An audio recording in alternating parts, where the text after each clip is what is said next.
Okay guys, this is going to be a tutorial on pen and ink drawing. I want to go over a few things before we get started. Number one being that ink is permanent. So it will get on your, if you do get it on your clothes, it will stain. So keep that in mind. What we're going to be doing in class is we're going to be putting some ink in little cups like this. And we're not filling them all the way. We're just going to put enough in there for the pen to dip in. And I want to show you the pens we're going to be using real quick. They are quill pens, so they look something like this.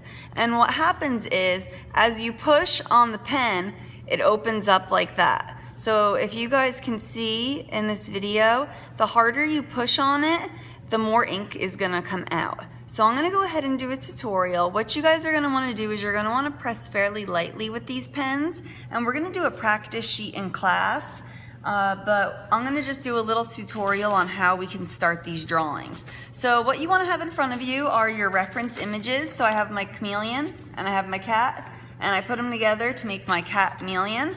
And I'm going to move this down, and if it falls, I am sorry. It fell when I previously tried to record this, so that's why I'm being really delicate with it. And it's slipping. I'm gonna edit this out. Maybe I won't edit it out. All right, here we go. So what we're gonna wanna do is we're gonna take our ink like this, and I am going to dip my quill pen into my ink, and you only wanna go approximately up to there. So I'm gonna put my ink over to the side so that you could see. And there's a few different techniques, and the first one I'm going to use is stippling. And everything in pen and ink you don't want to directly outline, you want to fill it in with shading, just like we did with our self-portraits. So I'm going to go in and I'm going to start to stipple this little part I have right on the cat here. And all I'm doing is I'm doing little dots close together. Now the closer you put your marks, the darker it's going to look. Now the reason I'm not coloring this in all the way with the ink and I'm making little dots is so that I can start to develop some texture in my drawing rather than just having it filled in. So you can see up here I started making some hatch marks for the hair. And you want to consider making those. I know a lot of you have furry animals or scaly animals that you're doing, so you want to pay attention to those textures. So I'm going to go in and I'm going to show you guys for the directional lines on my fur. Now when we did hair in our self-portraits, it's going to be very similar to that. So we're going to want to use wispy lines. So I'm going to reference my cat, which is off to the side, and I'm going to slowly start putting lines in. And I'm going over some of the ones that I already have, but I'm not scribbling the whole thing. You want to go in strokes like that. And you can overlap the lines as many times as you wish, and then the further apart they are, the lighter they're going to be. So there's lighter tones on the cat here, so I'm going to bring those in and I'm going to leave those lines further apart. And I'm just going to start to fill them in.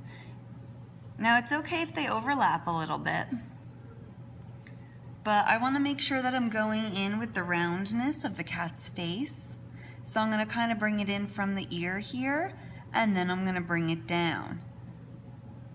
So that's why I wanted you guys to sketch these out fairly detailed before we go in and add the ink. And once again, we're focusing on realism. The term surrealism means that the images are drawn realistically. However, the images in them wouldn't be a realistic image. So hopefully you guys can see how I started to incorporate those lighter tones. Now, usually for the eyes, I like to do stippling. So I'm gonna go in, and the reason I like to do stippling is that it's a little bit softer of an approach. So first I'm going to go in and I'm going to outline the eye with some small dots just so that I can get the roundness of it. And then I'm going to go in and I'm going to look at my picture, and I have this little white circle where the reflection is. So I'm going to go around that to make sure I don't fill that in. And then I'm just going to go ahead in and I'm going to stipple the rest of my eye.